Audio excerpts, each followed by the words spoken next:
আলহামদুলিল্লাহি রাব্বিল আলামিন ওয়াসসালাতু ওয়াসসালামু আলা সাইয়্যিদিল মুরসালিন আম্মা বা'দ ফাআউযু বিল্লাহি মিনাশ শাইতানির রাজিম বিসমিল্লাহির রহমানির রহিম আসসালাতু ওয়াসসালামু আলাইকা ইয়া রাসূলুল্লাহ ওয়া আলা আলিকা ওয়া আসহাবিকা ইয়া হাবিবাল্লাহ আসসালাতু ওয়াসসালামু আলাইকা ইয়া নবিয়াল্লাহ ওয়া আলা আলিকা ওয়া আসহাবিকা ইয়া নূরাল্লাহ।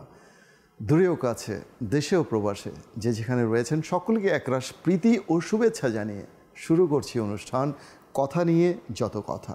দর্শক, কথা নিয়ে যত কথা অনুষ্ঠানে যেমনটি আমাদের মুখ নিঃসৃত যত কথা আছে, যত অসঙ্গতি আছে, যত অসংলগ্নতা আছে, সেই বিষয়গুলো, নেতিবাচক বিষয়গুলোকে তুলে এনে তার ভয়াবহ দিক সম্পর্কে, তার প্রতিকার সম্পর্কে এই অনুষ্ঠানে আলোচনা করাই হচ্ছে অনুষ্ঠানটির মুখ্য উদ্দেশ্য। আজও এর ব্যতয় ঘটবে না।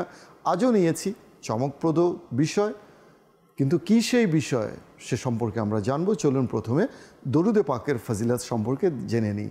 দরুদে পাকের অগণিত অসংখ্য ফজিলত রয়েছে। লট অফ ব্লেসিংস রিসাইটিং দুরুদে পাক আপন বিলাভেড প্রফেট সাল্লাল্লাহু তাআলা আলাইহি ওয়া আলিহি ওয়াসাল্লাম। One of the benefit of reciting দুরুদ ইজ, যেমনটি বর্ণিত রয়েছে, হযরত সাইয়েদনা শেখ মোহাম্মদ ইবনে সুলাইমান জাজুলি রহমাতুল্লাহি তাআলা আলাইহি বলেন, আমি একবার সফরে ছিলাম। এক স্থানে আসার পর নামাজের সময় ঘনিয়ে এলো।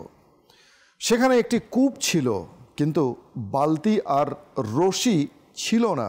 বিধায় আমি খুবই চিন্তাগ্রস্ত হয়ে পড়লাম। তখনই একটি ঘরের উপর হতে এক মাদানী মুন্নি তথা ছোট্ট কন্যা শিশু আমাকে আড়াল থেকে দেখছিল আর জিজ্ঞেস করল, আপনি কি খুঁজছেন? What are you looking for over there? আপনি কি খুঁজছেন এখানে? আমি বললাম, মা, রশি আর বালতি খুঁজছি আমি। সে জিজ্ঞাসা করল, আপনার নাম? বললাম, মোহাম্মদ ইবনে সুলাইমান জাজুলি। এ কথা শুনে মাদানী মুন্নি আশ্চর্যান্বিত হয়ে বলল, আচ্ছা, আপনি কি সেই ব্যক্তি যার প্রসিদ্ধির ডঙ্কা চারিদিকে বাজছে, অথচ আপনার অবস্থা কিনা এই যে কূপ থেকে পানিও আপনি তুলে নিতে পারছেন না? এ কথা বলেই সে কূপের মধ্যে থুতু নিক্ষেপ করল। মুহূর্তেই পানি উথলে উঠল এবং কূপের পানি উপচে বাইরে গিয়ে পড়ল।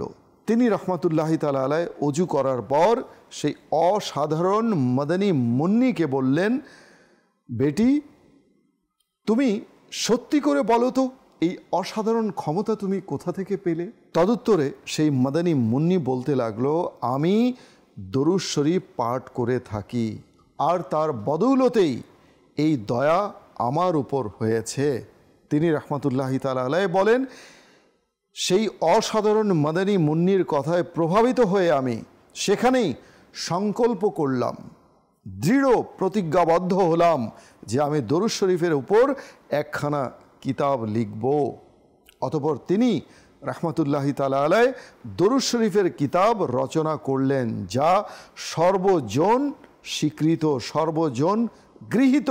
আর সেই কিতাবের নাম হলো দালাইলুল খায়রাত, যা বিশ্ববিখ্যাত দুরুদে পাকের একটি সর্বজন গৃহীত একটি কিতাব, সমাদৃত, বিশ্ব সমাদৃত একটি কিতাব। মাদানী চ্যানেলের দর্শক ও শ্রোতা, দরুদে পাকের এই যে ফজিলত আমরা শুনি, এরপরেও যদি আমরা আমাদের অভ্যাস আমরা গড়ে না তুলি দরুদে পাক পাঠের, তাহলে কিন্তু দুনিয়া ও আখেরাতে এর কল্যাণ দ্বারা আমরাই বঞ্চিত হব। আল্লাহ তাআলা আমাদেরকে দরুদে পাক পাঠ করার, দরুদে পাক শোনার এবং দরুদে পাক নিজ পরিবারের সন্তানাদিকে শিক্ষা দেওয়ার তৌফিক দান করুন। দর্শক, আজ যেই বিষয় আমরা নিয়েছি সেই বিষয়টি হলো চাটুকারিতা ইসলামে গর্হিত কাজ। চলুন প্রথমেই আমরা ভালো ভালো কিছু নিয়ত করে নিই। হাদিসে পাকে বর্ণিত রয়েছে, নিয়্যাতুল মুমিনি খায়রুম মিন আমালিহি। মুমিনের নিয়ত হচ্ছে তার আমলের চেয়ে উত্তম। Intention of Muslim is better than his actions. So let's make some good intentions before watching this program. ভালো ভালো কিছু নিয়ত অবশ্যই করতে হবে আমাদেরকে। সর্বোপরি একটি নিয়ত যেন আমরা আমাদের অন্যান্য নিয়তের সাথে সন্নিবেশিত করি, আর তা হলো এই যে শুরু থেকে শেষ পর্যন্ত আমরা এই অনুষ্ঠান দেখব just for gaining the satisfaction of almighty Allah আজ্জা ওয়া জাল, ইনশাআল্লাহ আজ্জা ওয়া জাল। শুরুতেই কবিতার কয়েকটি পংক্তি দিয়ে শুরু করব। সাহেব কহেন, জাগিয়া দেখিনো জুটিয়াছে যত হনুমান আর অপদেব, হুজুরের চোখ যাবে কোথা বাবা, প্রণমিয়া কয় মোসাহেব। এটাই হচ্ছে আমাদের সমাজের বর্তমান প্রেক্ষাপট, একটা বাস্তব প্রেক্ষাপট কবি তুলে ধরেছেন তার কবিতার মাধ্যমে। সুবিধাবাদী স্বার্থান্বেষী শ্রেণীর লোক সবসময় প্রভাবশালীদের ঘিরে রাখে, চারিদিক থেকে ঘিরে রাখে। বিভিন্ন ক্ষেত্রে বিভিন্ন প্রতিষ্ঠানে ঊর্ধ্বতন কর্মকর্তার আশেপাশে ঘুরঘুর করতে দেখা যায় এ ধরনের কতিপয় লোকদের। এসব মানুষ খুবই চালাক প্রকৃতির ও বাকপটু হয়ে থাকে।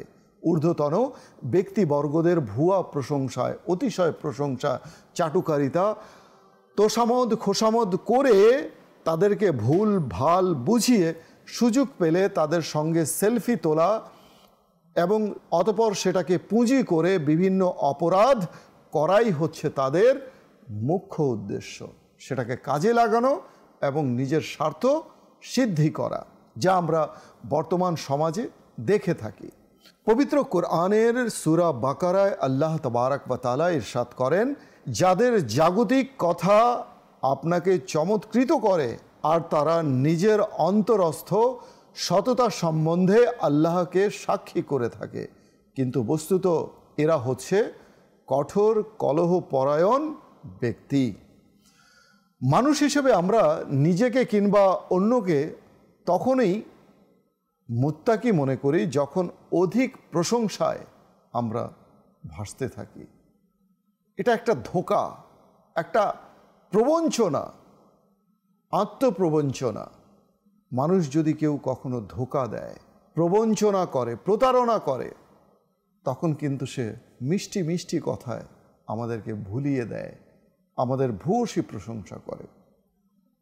কিন্তু এই প্রশংসা করা কি সবসময় অন্যায় হিসেবে সাব্যস্ত হয়, ভুল হিসেবে সাব্যস্ত হয়?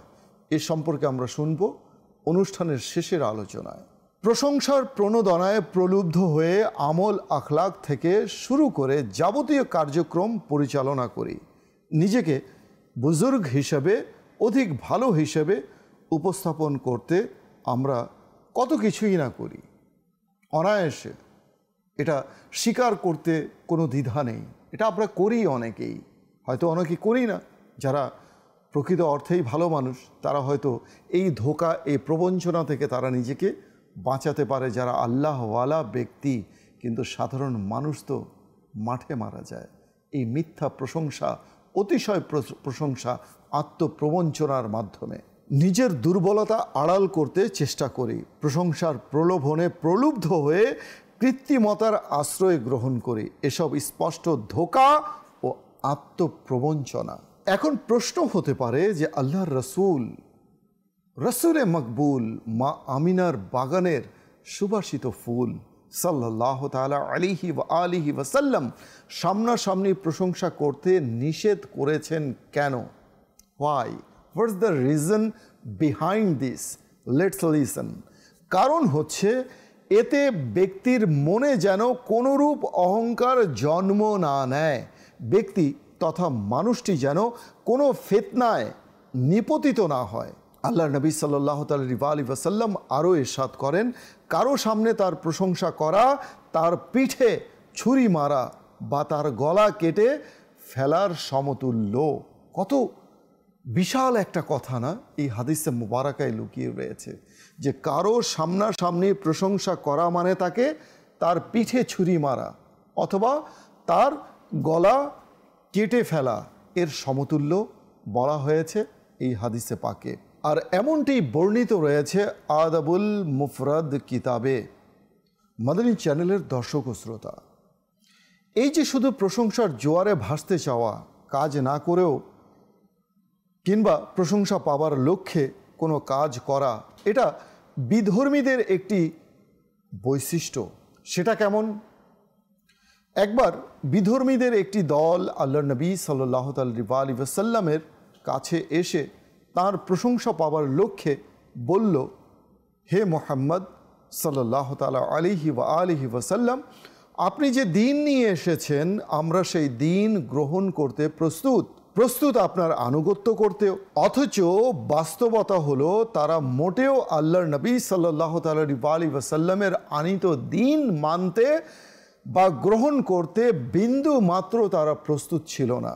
তার আনুগত্য করতেও তারা মোটেও প্রস্তুত ছিল না।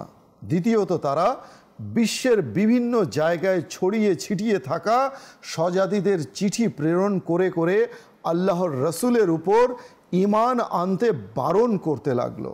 তারা তাদের অনুসারীদের এই বলেই নিষেধ করত যে মুহাম্মদ সাল্লাল্লাহু তাআলা আলাইহি ওয়াসাল্লাম আল্লাহর নবী নন। অথচ তারা যা করেনি, যা মানেনি, সে কাজের জন্য, সে বিষয়ের জন্য ভালো সেজে প্রশংসা পাবার মানুষে তাদেরই একটি দল আল্লাহর নবী সাল্লাল্লাহু আলাইহি ওয়াসাল্লামের সামনে হাজির হয়ে এমন মিথ্যাচারিতা এবং প্রতারণাপূর্ণ কথার মালা সাজিয়ে উপস্থাপন করেছিল। মদিনার মুনাফিকরাও একই দোষে দুষ্ট ছিল। যে কোনো অজুহাত উপস্থাপনায় তারা ছিল দারুণ পটু। অজুহাতের পর অজুহাত উপস্থাপন করে ধর্মীয় যুদ্ধ থেকে পালিয়ে বেড়াতো তারা এবং স্বস্তির নিঃশ্বাস ফেলত। এরাই আবার মুসলমানদের বিজয়ের পর সেখানে উপস্থিত হয়ে মালে গনিমতের লোভে নিজেদেরকে পাক্কা মুমিন হিসেবে সাব্যস্ত করার অপচেষ্টায় লিপ্ত থাকত। এক্ষেত্রে কোনো প্রকারের ত্রুটি তারা করত না।